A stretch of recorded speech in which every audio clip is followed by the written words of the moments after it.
অপরাধের মামলায় শেখ হাসিনা সহ তিনজনের বিরুদ্ধে দ্বিতীয় দিনের মতো সাক্ষ্য দিচ্ছেন মামলার মূল তদন্তকারী কর্মকর্তা। এছাড়া রংপুরে আবু সাঈদ হত্যা মামলার সাক্ষ্য গ্রহণ শেষ। এ নিয়ে বিস্তারিত জানাতে আন্তর্জাতিক অপরাধ ট্রাইব্যুনাল থেকে যুক্ত হয়েছেন রাব্বি হোসেন।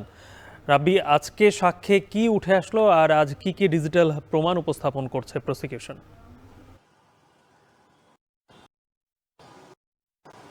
গালিব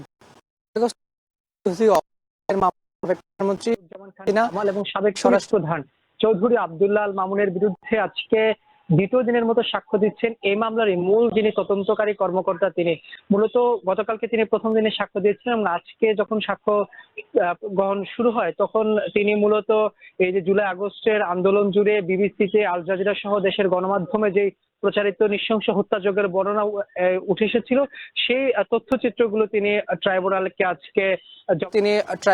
আজকে জবানবন্দিতে দিয়েছেন। পাশাপাশি বিভিন্ন পত্রপত্রিকার যিনি নথিপত্র রয়েছে আন্দোলন জুড়ে যারা আহত হয়েছেন নিহত হয়েছেন তাদের নাম সম্বলিত যেই গ্যাজেট রয়েছে মুক্তিযুদ্ধ বিষয়ক মন্ত্রণালয়ে সেই তথ্য নথিপত্রগুলো তিনি ট্রাইব্যুনালকে আজকে প্রদর্শন করেছেন। পাশাপাশি এখন যেহেতু মধ্যাহ্ন বিরতি চলছে এরপরে যখন আবারও ট্রাইব্যুনাল সাক্ষ্য গ্রহণ নেবেন তখন তিনি মূলত এই আন্দোলন জুড়ে কি পরিমাণ গুলি চালানো হয়েছিল, কতটা এই রাজধানীতে কি পরিমাণ গুলির বর্ষণ করা হয়েছিল শিক্ষার্থীদের উপর ছাত্র জনতার উপর এই তথ্যগুলো তিনি মূলত আজকে প্রদর্শন করবেন। পাশাপাশি আজকে মূলত এখন পর্যন্ত দুইটি প্রতিবেদন প্রদর্শন করা হয়েছে। একটি এই বাংলাদেশের একটি বেসরকারি টেলিভিশনের প্রতিবেদন প্রচার করা হয়েছে, পাশাপাশি আল জাজিরাতে প্রকাশিত প্রতিবেদনটি আসলে তুলে ধরা হয়েছে।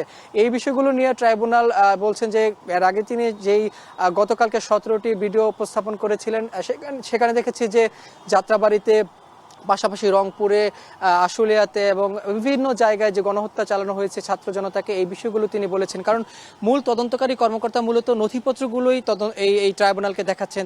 বিশেষ করে তিনি এই আন্দোলনের পরবর্তী সময় যখন মামলা হয়েছে তখন তিনি তদন্ত করেছেন, নথিপত্র নিয়েছেন, ভিডিও প্রদর্শনী নিয়েছেন, অডিও বক্তব্য নিয়েছেন। এই বিষয়গুলো তিনি ট্রাইব্যুনালকে আজকে দ্বিতীয় দিনের সাক্ষ্য গ্রহণে তিনি উপস্থাপন করবেন বলে আমরাও জানতে পেরেছি। এই ছিল আমার কাছে আন্তর্জাতিক অপরাধ ট্রাইব্যুনাল থেকে সবশেষ।